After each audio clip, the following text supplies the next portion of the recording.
to play. Don't play on these live skin. Just support my black business and advertising one. 4, 3.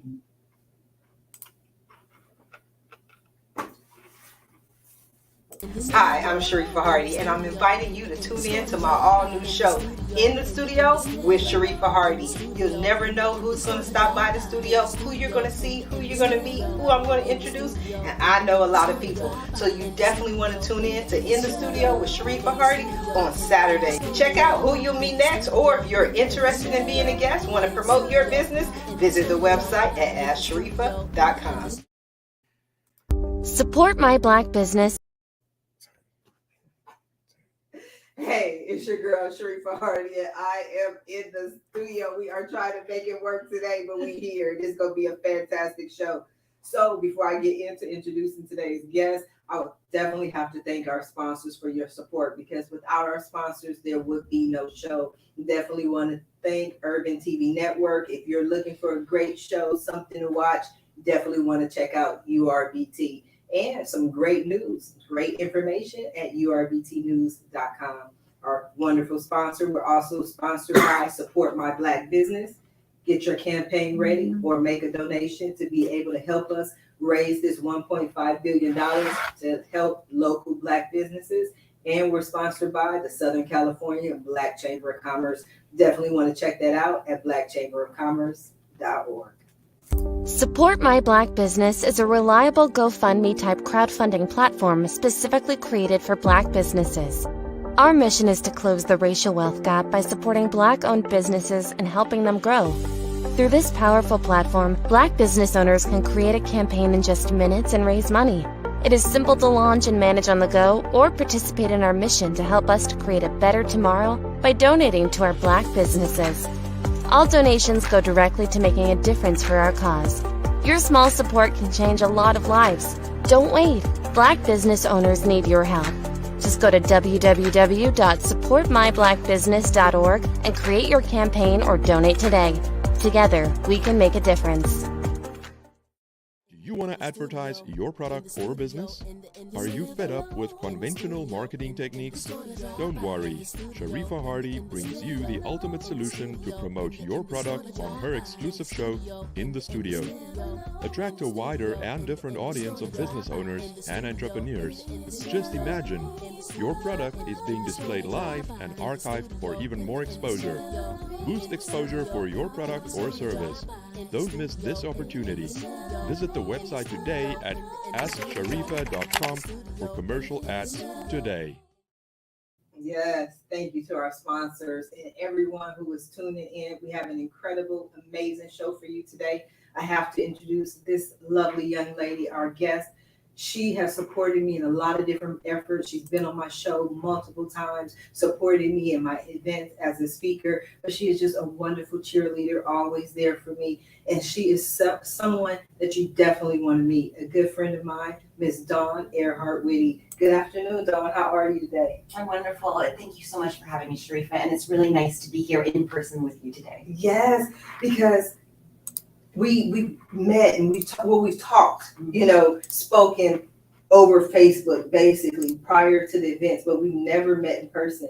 But there are certain people that I feel that I know just from social media. So many people that I feel that I know. So it's an honor to be able to have you in the studio. You're a mom, you're an author, you're a philanthropist. You do so much. You have some great t-shirts and products that we want to be able to offer to our community. But how do you describe yourself? Who is Dawn Airhart Witte? My favorite title is I'm a mom. I love being a mom, and everything I do comes from the love of being a mom. Okay. So if I'm not mothering my own children, I'm mothering my pets, or mothering my friends, or I'm mothering children all over the world, because that's I love it. So there's nothing better than that for me. No, I definitely agree. Out of everything that I've done, the primary focus when I started out was just being a mom. I had to figure out a way to be able to feed the children. So it wasn't because I wanted to be this rich billionaire, or I wanted to, have this title. I wanted to be able to put food on the table. And that's one of the reasons why business is so important to me, is because that's literally what we do. It gives us a way to put food on the table. So being a mom, since that's your favorite title, what are some of your entrepreneurial efforts? What are some of the things that you're focused on right now? Well, right now we're currently working on a book called Believe, and it's a collection of faith, love, and hope. Okay. And I've got 18 authors from around the world that have contributed to this book, sharing stories of how they came to their faith. And just reading the stories is really powerful. So that was going to be out next month. Okay. And as you mentioned before, I have the Beeline products, which I started because I wanted to help raise money for the work that I do without only asking for donations. So the 20% of the sale of each item will go to the work that I do with the foundation. And they're inspiring items like cute shirts with cute sayings, pillows. Cute sayings. I want to get back to cute sayings. Oh, just sayings that I've thought of or sayings that I've heard before, like, inhale, exhale, breathe, I like that one. I need that one. I'm going to have to go to, what's the website to order? It's thebeelineproducts.com, and it's B as in BE. Okay. Beelineproducts.com. Okay. I need a shirt like that. But there's a lot of information. I want to unpack some of the things you said very slowly. Okay. Let's go back to the book. You said that the book was different people talking about how they got to their faith. Before we even discuss that, how did you become an author in this book? What made you want to share your story? Because I questioned my faith when I was, throughout my life. When I was a little girl, I remember thinking, how does God allow people and animals to be hungry? Like, I'm a little girl, if I could fix that, I would. How does God let that happen? And it took me a long time to understand that God doesn't let these things happen. We let these things happen.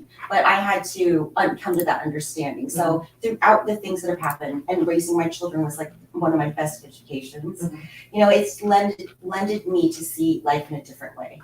And now I don't question my faith at all, because I get signs and messages and things unfold in ways that I'm like, wow, I didn't even see that coming. So that's beautiful. Give us an example of something, if you have one, where you're like, okay, I didn't see that happen, but that had to be God. Because one of the things that I tell people is, at my age, I used to be like, okay, I think there's a God. I believe there's a God. Now I'm like, I know there's a God, because I've seen him show up in my life way too many times for there not to be a God. So what were some of the signs and symbols that brought you there, or some of the things that you saw? Gosh, there's so many. I don't even know which one to pick. I mean, we're just writing this book. I said, however many years ago it was when I wrote my first book, B, I said, I'm going to write 3 books. I'm going to write B, 2B, and Believe. I had no idea what Believe was going to be about, but that came to me, and I'm like, okay, well, now that you fast forward, here is this book, Believe, and it's out, and it's beautiful. It's not out yet. It'll be out next month. Okay. But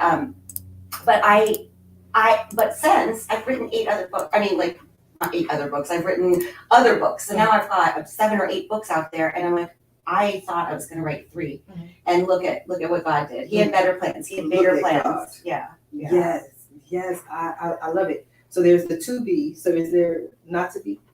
No. And 2B hasn't even been written yet. So I didn't even write them in that order. But Okay. Believe was called upon my heart to do this now. Okay. So you're doing this book. You're talking about how you came to your faith. When the people read the book, when they order it, because we're going to have lines of people ordering on November 11th, what do you want them to take away from this? I want them to forge their own path to God, and I want them to see these. When you read these stories, we're also doing an audiobook with Portia Booker too. So when they hear these stories, when they read these stories, these are examples of things that you cannot explain in this physical world that we know.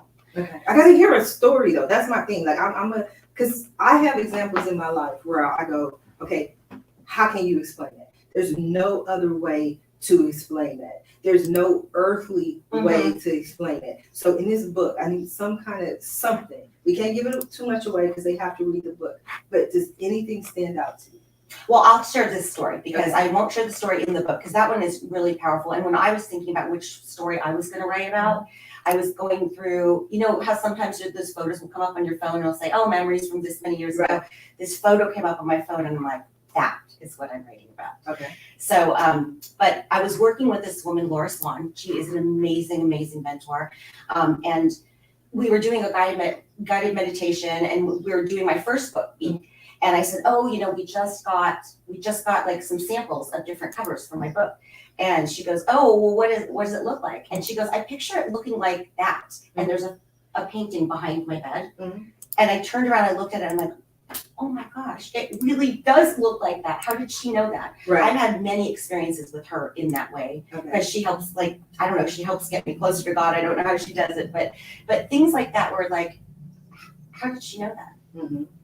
You know, and the guided meditation that she took me through right before I went to Africa the first time, that's what I write about, and that is powerful. And when I saw what I saw, that was a confirmation to me that, okay, I believe now. I will never question my faith again, because Okay. there's no other explanation than something beyond us. Okay. So when you say, I just have to ask this, I will never question my faith again. Did you ever question your faith again? Because for me, I know that there are moments where I'm like, that's God. I seen God. God has showed up. And tomorrow I'm like, oh, wait a minute. Where's God? You know what I mean? Because we can always think about things, and we can think ourselves out of situations that we knew 100% for certain before was God. Did that occur to you? Now, once I started walking in that path, I really just decided to surrender and go with what is showing up in my life and say yes to opportunities, and then things just continue to work out over and over again. Mhm. I mean, like our connection, and Right. then our connection brought me all these other beautiful connections. So that is definitely, there's a divine hand on all of it. No, and I wanted everyone to meet you because your spirit, you're a very giving person. Your spirit is just amazing and beautiful. You talked about the guided meditation. Is that what led you to Africa, or to take your trip to, how did you wind up in Africa? Well, I always wanted to go when I was a little girl. I think I heard that there were children starving in Africa, and I'm like, oh, they're starving children, you know. So that was planted in my soul a long time ago. When I was in my marriage, but like halfway through my marriage, I remember I wasn't happy. Mhm. But my children were in like junior high school. I didn't want to split up the family. I had 4 dogs and 12 cats, and I'm like, you can't just like walk away from my marriage. And my dad had recently died, and I remember saying, Dad, God, my angels, I was vacuuming, vacuuming and crying. Mhm. And I remember saying, you know, what do we do? Mhm. Like, I don't know what to do. Mhm. And this voice I heard in my head said, Dawn, somewhere there's a mother in Africa who cannot feed her child. Mhm. So knock it off. Mhm. Now, I was not about to pick up and go to Africa then, and I didn't put the pieces together then. Mhm. But if I look back on my life, there was always these little seeds leading me up to this. Mhm. And when my girls were out of the house and everything, I remember meeting this woman from Ghana. Mhm. And I said, oh gosh, you know, I've always wanted to go to Africa. And she goes, oh, you should come. Mhm. And then I thought, you know what? I'm going to. Mhm. And again, my life has never been the same since. It's only been more and more beautiful.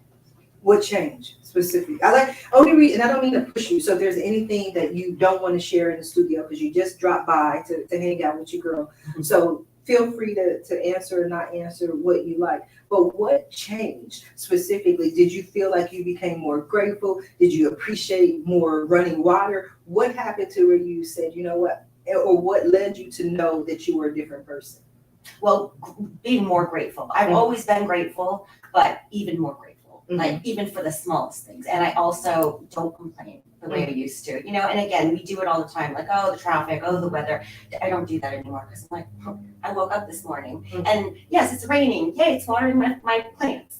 But I had defined myself by titles my whole life. Like I was my husband's wife, I was my daughter's mother, you know, and this was the first time that I'd seen myself as Dawn. Mhm. And that changed me in a way that I don't know how I can adequately describe.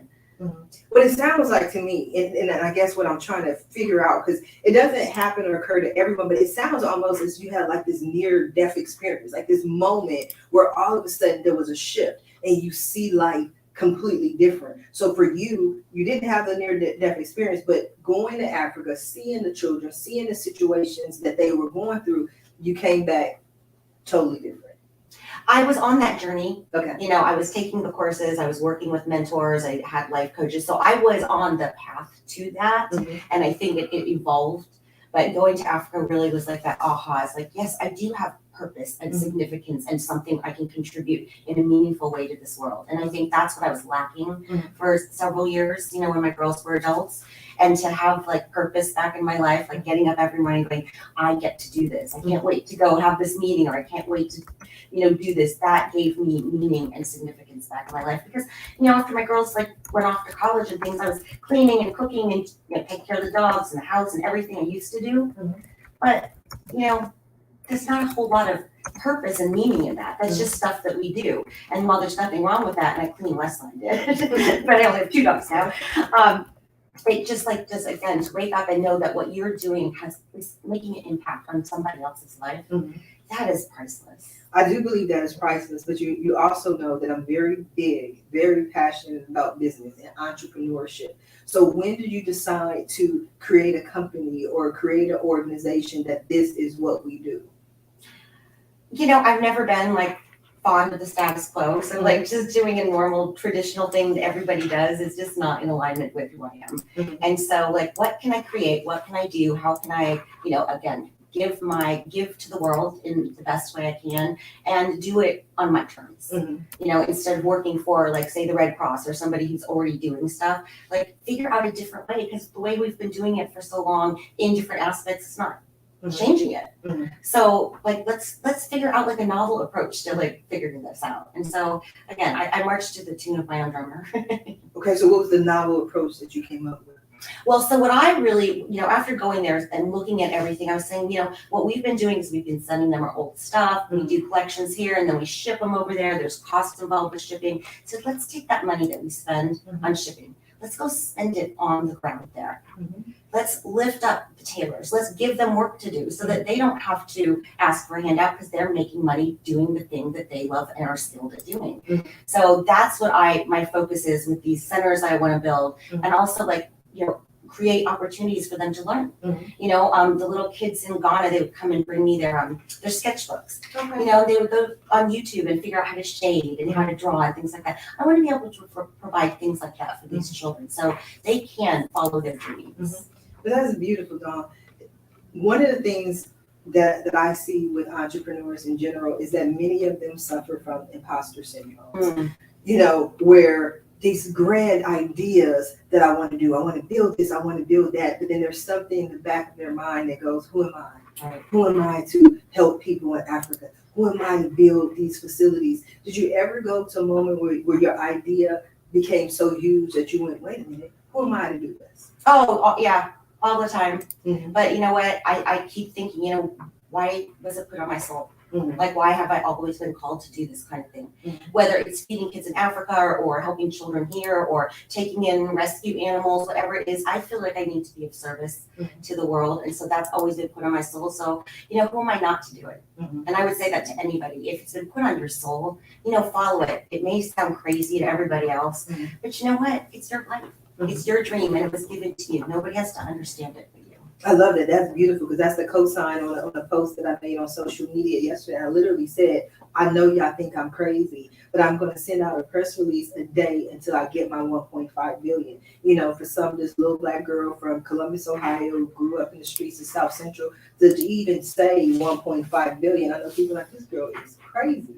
I didn't know you were from Ohio. I'm from Ohio. From Columbus. I'm from Worcester, Ohio. Yes. I was raised there for, you know, I left when I was 8. So most of the time I forget about that past, but that's when I say I'm a simple country girl. Everything has to be simple for me to understand it. And I think that's why I work well with business owners and entrepreneurs. They don't understand a lot of the technical terms just starting out, and I can help them in a way that they understand. I think that what you're doing is amazing. I applaud you. I've seen a lot of your growth, and I think that's wonderful. Where do you see yourself going? Where do you see what's the next step for Dawn? My goodness. Well, I'm hoping to go to Africa next year. You know, we were planning a trip, my friend Larita Rice Barnes and I were planning a trip for 2020. I think it was October of 2020. And we started planning at the end of 2019. COVID happened, so clearly. So I would like to revisit that. So I'm going to St. Louis to the Reset America, Reset Africa conference. We're going to talk about it, get that going, and put it out there for people to come join us. I just had to laugh. And the reason I laugh, and don't take this the wrong way, because it's not meant to be offensive in any form or fashion, but everything you mentioned has to do with Africa. And I'm looking at you and I'm like, why Africa? You're just so passionate about Africa. I believe Africa is the cradle of humanity, and if we can fix it, and it's so rich in the resources and everything that grows there, and there's no reason that should be the situation that they're in. They should not be. They need some infrastructure, but I think they just need somebody to come out and help them and believe in them. people can't see it, but the tears are in your eyes. Like you're so emotional. You're that kind of person. You walking around. I can just see you in Africa hugging people. Like that's what you do. Like you need a hug, baby. You got no water. But let me give you a hug. Like that's just the energy that you project. At least in my eyes. Do you ever feel that way? Oh, I've got a million pictures of me hugging people, children, hugging everybody I meet. I'm a hugger. Mm-hmm. You know, I love to hug people. That's how I express my love, and that's how we can, you know, connect soul to soul. Mm-hmm. And you know, there's nothing better than like just feeling loved, especially by a stranger. Somebody doesn't have to love you; they love you anyway. That's like a gift that I would like to leave people with. Did you grow up with a lot of hugs? Because what I found is a lot of people who didn't have something or certain things as a child, they notice it, and then they're like, I have to give this to children, so they never have to feel like I felt. Like I always talk about my journey and everything that I went through. I'm okay because I know that journey was for somebody else. Is that similar for you? Yeah, 100%. I think God gives us everything that we go through in our lives so that we can, when we get through it, we learn the lessons and then we help somebody else through it. That's beautiful. I was taking a look at your website and your V-Line products. I saw the t-shirts that said Ubuntu. Tell me a little bit about that. Why again, back to Africa, why Ubuntu? Well, when I went to Rwanda on my second trip, we were in the Holocaust Museum, and in the gift shop, there was a poster and it said Ubuntu, I am because we are. Mm-hmm. And I just thought, that like is one of the most beautiful notions about like, we're all connected. Mm-hmm.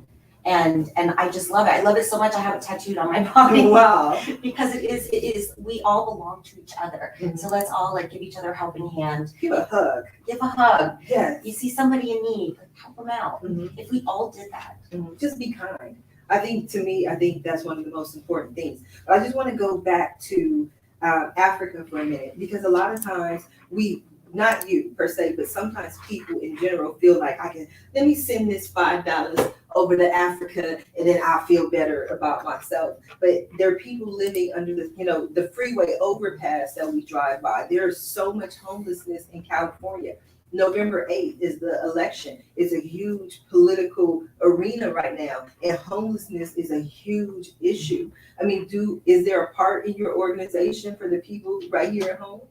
Well, absolutely. And I volunteered for the Court Appointed Special Advocate program in Los Angeles. I've been a big sister here. I definitely want to work with children anywhere, any child in need. I have a friend who does animal rescue, and I love animals. Dogs are like one of my favorite things, but I can't do what she does. Okay. Yeah, I'm grateful that people like her do what she does. Mm-hmm. I know that there are people here that are specifically working on, the thing that's called to their heart. Mm-hmm. And so, and people have said to me, well, there are people starving here in backyard. I know, and you know what, I'll help them too. Mm-hmm. But there's something that I needed to do in Africa. There's something I needed to learn there. Mm-hmm. And so I'm going to keep doing that, mm-hmm. and then sharing what I've learned there with us here. Mm-hmm. Well, that's beautiful. Whenever I feel that kind of vision, I always think of the movie Forrest Gump, right? And it's the scene where Forrest starts to run, and Forrest is running by himself. And then all of a sudden, all these people just get behind him, and everybody's running, and everybody doesn't even really know why they're running, but it's all these people running. But there's a moment where he just stops, and he just knew it was done. And for whatever reason he had ran, he was just finished. Right? Do you feel like that with your mission in Africa, and what you're doing, that this is what you're called to do now? But there will be a moment where you're like, okay, what I've set to do here, I'm done. It's done. It's accomplished. I don't know. I mean, I want to keep going until I can't go anymore. And those children that I know and love there, they're like my children. Okay. So I don't feel like there's ever a point where I'm going to be like, okay, well, you're 32 now, so I'm done.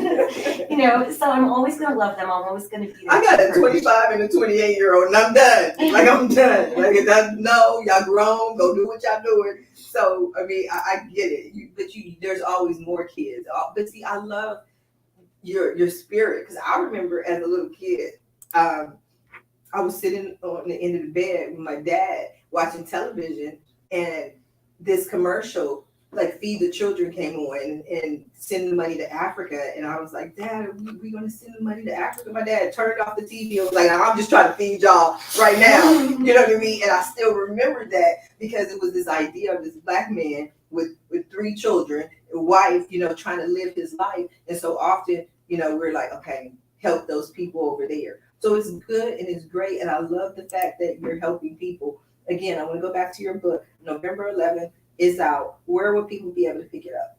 We're going to have it on Amazon. We're going to have it, I'm going to add it to the Beeline products also, and Barnes and Nobles, and wherever else we can get it into. Do you still do life coaching? I do. I actually have put together a course. My course is done. I just haven't had time to focus on getting it out there. So I think I'm going to launch that in January. What's in the course? It's called The Secrets of Being. Okay. And it's a 7-week course, and there are 7 chapters talking about, we're mirrors and magnets. What we put out, we get back.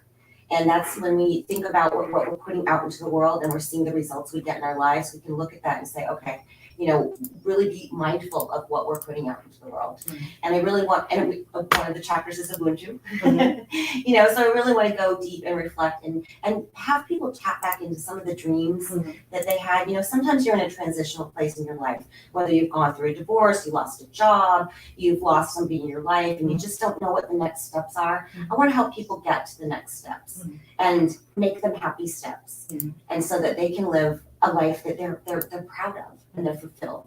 I think that's beautiful. It has been such a pleasure to have you here on the show. Now we are coming down to the last few minutes of the show, and what I love to do at the end of every show is just simply allow my guests the opportunity to speak directly to the audience and let them know what you want them to take away from your appearance here today. Well, thank you, Sharifah. You first are of all, so welcome. I love having you in my life. Oh, thank you.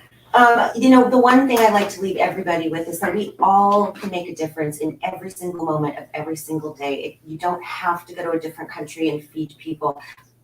Saying hello, smiling at somebody, if you see somebody in need, ask them if they're doing okay. We can all make that difference. And if we all put that energy out in the world, I really do believe we can change the world. And where can people find you? You can find me on Facebook, LinkedIn. You can go to the beelineproducts.com or look at my beautiful children and some of the work that we've done at desirettoinspirefoundation.org.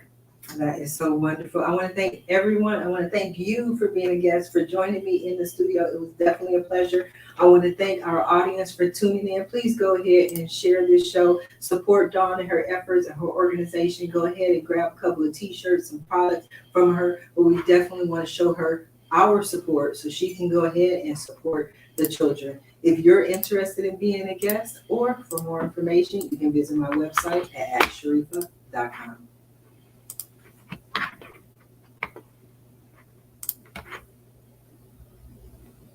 Are you an entrepreneur? Your online presence is critical to your business growth and success. In the studio with Sharifah Hardie, promoting your products and services is a breeze. Want to promote your business? Visit the website at sharifah.com.